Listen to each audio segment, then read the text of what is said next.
Friends, welcome to Be Alert. మీ చుట్టూ జరుగుతున్నా మిమ్మల్ని అప్రమత్తం చేసే కథనాలతో ఇవాల్టి బీ అలర్ట్ లోకి ఎంటర్ అయిపోదాం.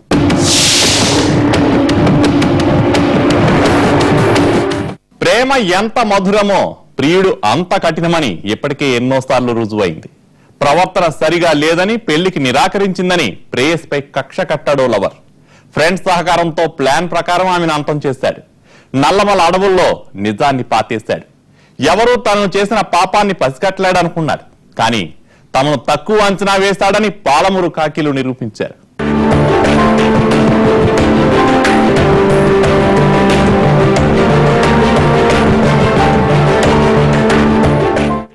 మార్చి 24వ తేదీ మహబూబ్నగర్ జిల్లా శ్రీశైలం రోడ్ బల్మూరు మండలం పొలిశెట్టిపల్లి శివార్లు నిర్జన ప్రదేశంలో ఓ యువతి శవమై పడి ఉంది. గుర్తుపట్టకుండా ఉండేందుకు డెడ్ బాడీని పూర్తిగా కాల్ చేశారు. మర్డర్ కేసు రిజిస్టర్ చేసుకున్న పోలీసులు 2 బృందాలుగా ఏర్పడి పలు కోణాల్లో దర్యాప్తు చేపట్టారు. రాష్ట్ర వ్యాప్తంగా అదృశ్యమైన అమ్మాయిల కేసులు పరిశీలించారు. మెదక్ జిల్లాకు చెందిన హనుమంతు తన కూతురు రాధిక కనిపించట్లేదని ఇచ్చిన మిస్సింగ్ కేసు ఆధారంగా మర్డర్ కేసు మిస్టరీ విప్పారు. హతురాల్ని రాధికగా గుర్తించారు. ఆమె తల్లిదండ్రులను విచారణ జరిపారు. రాధిక ఎవరితో సన్నిహితంగా మెలిగేదన్న విషయంపై కూపి లాగగా ఓ ప్రేమ కథ బయటకొచ్చింది. దాని ఆధారంగా నిందితుల్ని అరెస్ట్ చేశారు పోలీసులు. రీసెంట్ లాస్ట్ 6 months లో శ్రీలంక కొలంబో కూడా వెళ్ళింది అమ్మాయి. అక్కడ క్యాసినోలో బెట్టింగ్ చేసే వాళ్ళ కోసం అటెండెంట్స్ గా ఉంటూ అక్కడ ఉండే వాళ్ళకి అక్కడ బెట్టింగ్ సంబంధించిన అవి అందించడం, టోకెన్స్ కానీ లేదంటే ఆల్కహాల్ సర్వ్ చేయడం కానీ అలాంటివి అన్ని చేయడం, జీవితంలో పైకి ఎదగాలని ఒక ఆస్పిరేషన్స్ ఉన్నాయి. దానితో ఈ డబ్బులు ఈజీగా రావడం. మెదక్ జిల్లా రామచంద్రాపురం బాంబే కాలనీకి చెందిన రాధిక డిగ్రీ చదివింది. హైదరాబాద్ చందానగర్ కి చెందిన మార్కెటింగ్ ఎగ్జిక్యూటివ్ గా పనిచేస్తున్న విజయ్ కుమార్ గౌడ్ తో పరిచయం కాస్త ప్రేమగా మారింది. 3 ఏళ్ల పాటు చెట్టాపట్టాలేసుకుని తిరిగారు. ఏడాదిగా రాధికలో మార్పు వచ్చింది. తరచూ బెంగళూరు, గోవా, చెన్నై చుట్టేసి వస్తోంది. పాస్పోర్ట్ తీసుకుని తరచూ శ్రీలంక వెళ్లి వస్తుండేది. కొలంబోలో కాసినో బాట్లలో మట్కా బెట్టింగ్లు నిర్వహించే వారికి టోకెన్స్ సప్లై చేస్తూ రోజుకు 3,000 వరకు సంపాదించేది. రాధిక ప్రవర్తన విజయ్ లో అనుమానాలు రేపింది. ఇక లాభం లేదనుకున్న విజయ్ శ్రీకాకుళం జిల్లాకు చెందిన తన స్నేహితుడైన కిషోర్ తో కలిసి పథక రచన చేశాడు. తాము బెంగళూరు వెళ్తున్నామని రాధికకు చెప్పాడు. నువ్వెలాగూ శ్రీలంక వెళ్తున్నావు కదా, మాతో బెంగళూరు వరకు కారులో రమ్మని పిలిచారు. మార్చి 23వ తేదీ రాత్రి 10:30కు హైదరాబాద్ నుంచి బయలుదేరారు. పులిశెట్టిపల్లి చౌరస్తాకు చేరుకున్నాక విజయ్ కుమార్ సిగరెట్ కోసం అంటూ కారులో నుంచి దిగాడు. ముందు సీట్లో కూర్చున్న రాధిక ఛాతీ భాగంలో కత్తితో 2 సార్లు పొడిచాడు. అరవకుండా గొంతు కోశాడు. బండ్లబాట సమీపంలోని బంజరు భూమిలో శవాన్ని పడేశారు. రాధిక బట్టలు విప్పి ఓ కలవెట్టు కింద దాచిపెట్టారు. 2 లీటర్ల పెట్రోల్ పోసి రాధిక శవాన్ని తగలబెట్టారు. ఆమె సెల్ ఫోన్లు, ల్యాప్టాప్, ఒంటి మీదున్న బంగారం తీసుకుని పరారయ్యారు. అమ్మాయి పేరెంట్స్ చెప్పిన వివరాల ఆధారంగా విజయ్ కుమార్ తో పాటు అతని ఫ్రెండ్స్ కిషోర్ ని మహబూబ్నగర్ జిల్లా పోలీసులు అరెస్ట్ చేశారు. వారి నుంచి ఓ కారుతో పాటు రాధిక వస్తువులు, పాస్పోర్ట్, శ్రీలంక కరెన్సీ, క్యాష్ ను రికవరీ చేసుకున్నారు.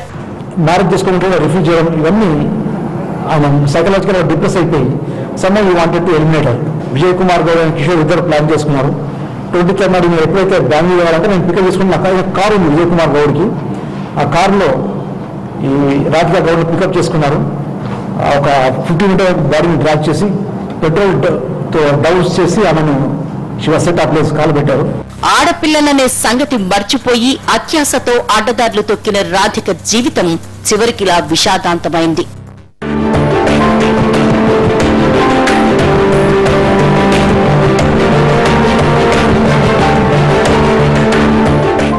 ఇప్పుడు ఎక్కడికి వెళ్లినా ఆధార్ ఉందా అని అడుగుతున్నారు. దేనికైనా ఆధార్ ప్రధాన ఐడి ప్రూఫ్ అయింది. ఇప్పుడు అదే ఆధార్ పోలీస్ శాఖ చేతిలో అస్త్రంగా మారింది. నేరస్తుడు ఎంత తెలివైన వాడైనా ఆధార్ ఆధారంగా క్షణాల్లో పట్టేస్తామని ధీమాగా చెబుతున్నారు పోలీసులు.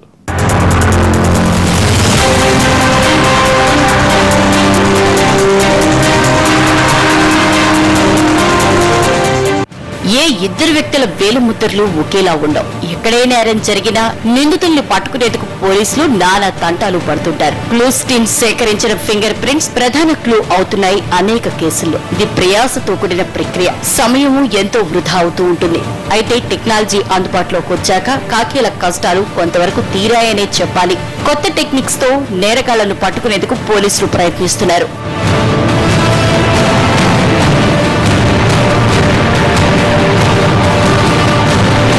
యుద్ధ ప్రాతిపదికన గతంలో ప్రభుత్వాలు ఆధార్ కార్డులను జారీ చేశాయి.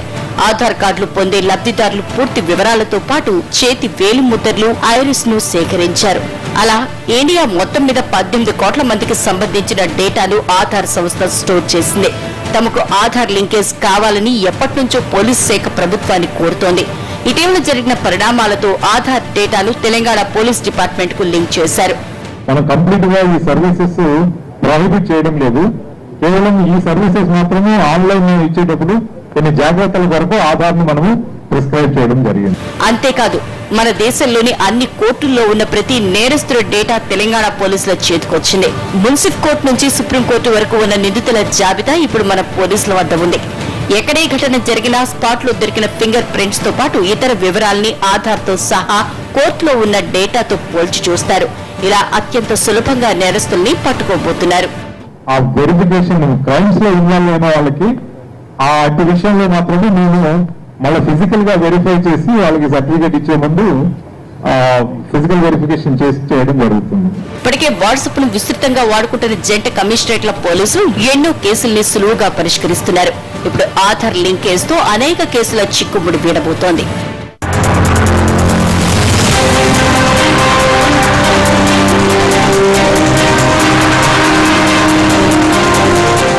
సాగర తీరంలో కలకలం, పరిహారం కోసం పాపం.